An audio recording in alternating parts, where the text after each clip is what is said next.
ईमानदार वीर बालक। हिंदी कहानी बेस्ड ऑन हॉनेस्टी। रमेश बहुत ही प्यारा बालक था। वह कक्षा दूसरी में पढ़ता। रमेश विद्यालय में स्वतंत्रता दिवस का राष्ट्रीय त्यौहार मनाने जाने वाला था। रमेश बहुत उत्साहित था इस कार्यक्रम में भाग लेने के लिए। रमेश को उसकी कक्षा अध्यापिका ने स्वतंत्रता दिवस की परेड में भाग लेने के लिए बोला था।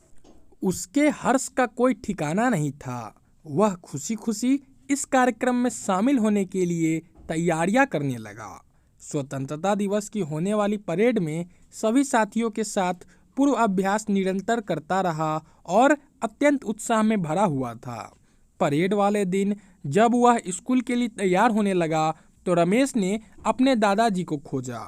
दादाजी रमेश के साथ निरंतर विद्यालय जाया करते थे उसे पहुंचाने, किंतु दादाजी नहीं मिले। माँ से पूछा तो माँ ने बताया दादाजी गांव गए हैं।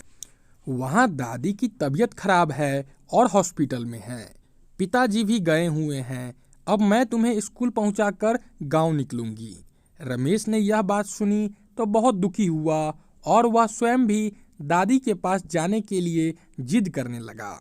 इस पर उसकी माँ रमेश को अपने साथ लेकर गांव चली गई।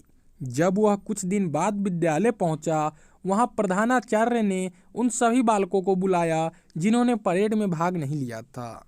इस पर रमेश का नाम नहीं पुकारा गया। बाकी सभी विद्यार्थियों को उनके अभिभावक को लाने के लिए कहा गया।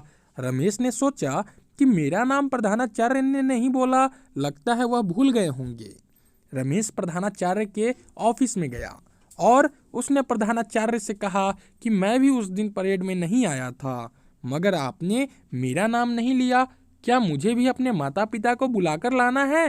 रमेश के इस सरल स्वभाव को देखकर प्रधानाचार्य खुशी हुए और उन्होंने रमेश से बताया कि तुम्हारे माता पिता ने फोन करके तुम्हारे स्कूल न आने का कारण मुझे पहले ही बता दिया था। तुम्हारी ईमानदारी से मुझे खुशी हुई। तुम अच्छे से पढ़ाई करो और अगली बार परेड में निश्चित रूप से भाग लेना। इस कहानी से हमें यही नैतिक शिक्षा मिलती है कि सदैव सत्य बोलना चाहिए और सत्य का साथ देना चाहिए। व्यक्ति का स्वभाव ही उस व्यक्ति का परिचय है। दोस्तों, आशा करता हूँ कि आपको ये कहानी पसंद आई होगी और आपको इस कहानी से ज़रूर कुछ सीखने को मिली होगी। ऐसे ही हर रोज़ एक नया कहानी सुनने के लिए हमारे चैनल को सब्सक्राइब कर दे। तब तक के लिए